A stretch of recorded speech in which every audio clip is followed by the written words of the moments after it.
you know, this is really just the beginning. Our commitment to the Alfa Romeo brand is really unprecedented.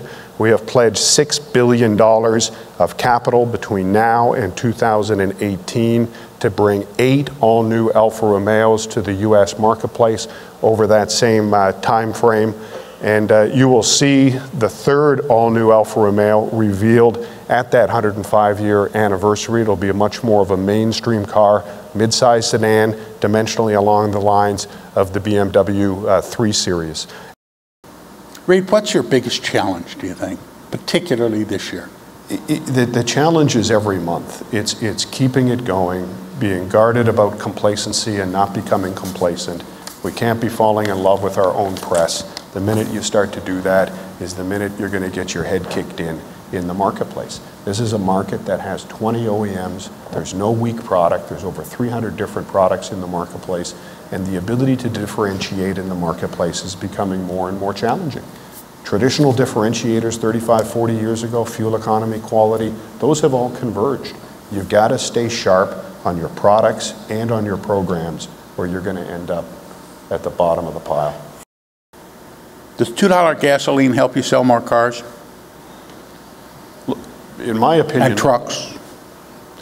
Low gasoline prices are an indirect benefit to the new vehicle sales industry. And I say indirect in that it gives more potential spending to consumers. The U.S. economy is 70% consumer spending. It'll drive the U.S. economy, so as U.S. economy and GDP grows, all retailers get a lift. I would argue that high fuel prices are more of a direct driver of the new vehicle sales industry than low prices. High prices, we saw that example back at $4 a gallon gasoline. People are abandoning their body-on-frame SUVs like crazy and trying to mitigate their fuel costs on a monthly basis and diving into more fuel-efficient product.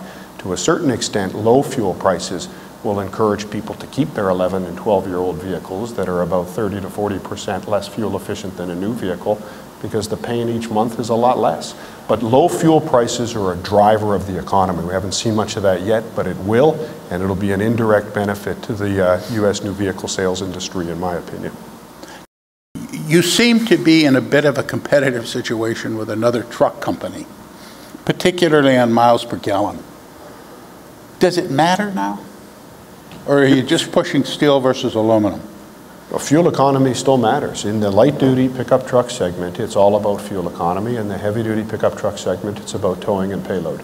And yesterday at the Detroit Auto Show, we raised the bar even more, up to 29 miles per gallon on our Ram 1500 light-duty pickup truck, which is significantly more than any other pickup truck in the marketplace.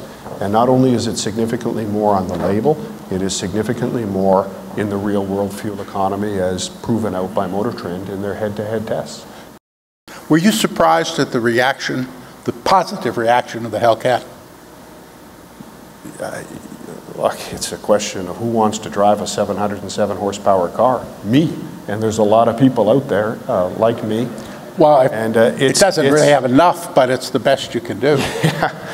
There's still a lot of automotive enthusiasts out there, and there's a lot of people, I think, that are saying, hey, I'm not going to get jammed in to a hybrid car. And they still want to live, and it is an amazing machine.